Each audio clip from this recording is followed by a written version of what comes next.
David was the king of Israel. As king, David's responsibilities included leading the army. One spring, David sent out the army, and he put another man in charge of them. David stayed in Jerusalem.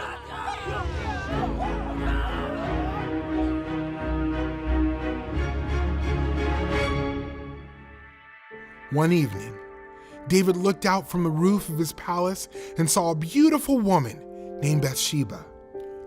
Bathsheba was the wife of Uriah, one of the best warriors in David's army. David sent his messengers to get Bathsheba, and she came to David's house. Later, Bathsheba told David that she was going to have a baby. The baby would be David's. David knew what he had done was wrong. David should not have a baby with someone who was not his wife. So David made a plan to make sure no one found out that Bathsheba's baby was his. David called Uriah home from the battle and told him to go spend time with his wife. But Uriah didn't think it was fair for him to relax at home while the other men were at war.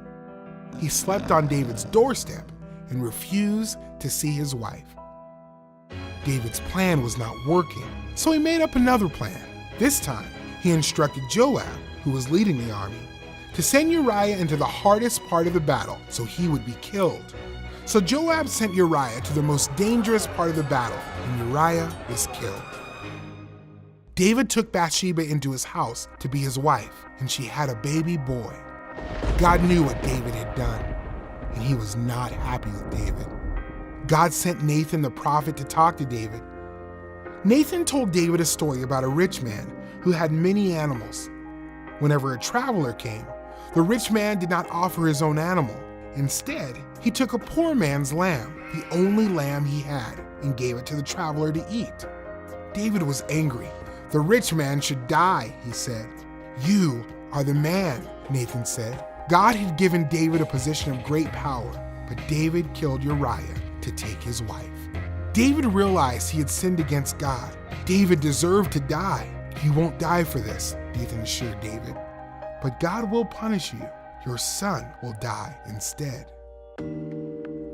David confessed his sin and prayed, God, create a clean heart for me.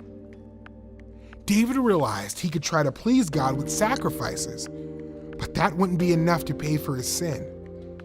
God wanted David's heart to change so that he would not want to sin again. When David sinned against God, God forgave him. But sin always comes with a price. God spared David's life, but David's son died. When we sin, we can receive God's forgiveness because God sent his son Jesus to pay the price for our sin. Jesus died the death we deserve so that we could be made right with God.